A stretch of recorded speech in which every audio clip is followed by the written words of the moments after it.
Hi guys, welcome to the channel, welcome to the video. So in this video I'm going to be showing you how you can be able to create a professional email in Hostinger. So if you've been looking for how to create a professional email in Hostinger, so this video is going to guide you step by step on how you can be able to do that. So all you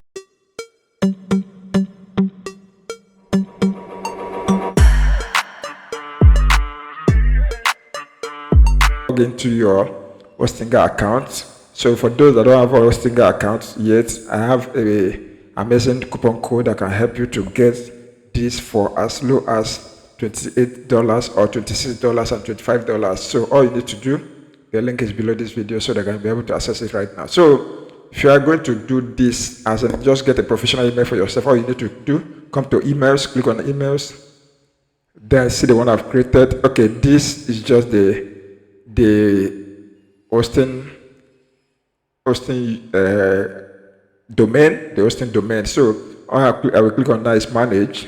As I click on manage, I will be able to come to this place right now. Once I'm here now, as you see, I click on manage, I will just see this dashboard. What I'm going to do, I will click on email accounts. I will click on email accounts, so it will bring me to this place. So all I can do now is just click on this plus. This plus, now I will click on this plus, then it will tell me to add what I want to create. So for me, I want to create contacts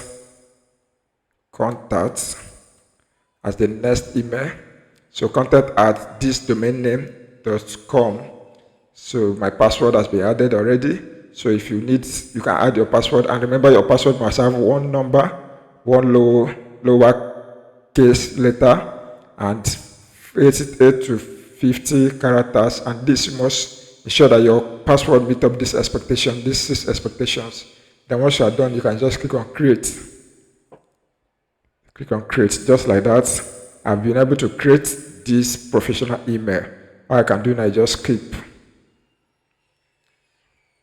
So now I have these 2 professional emails being created for me. The first one I created before was this one. Then in this video I was able to create this one right now. So guys, this is all, and that is all you need to do to create a professional email. So if I want to access this email, I just click on webmail. Once I click on webmail, it will take me to the email dashboard where I can be able to see the emails that have been sent to me and the emails I can be able to reply based on whatever I want to do. So guys, hope you have loved this video, you have subscribed, and then share this video for more. Thank you. See you in the next video. Bye for now. Peace.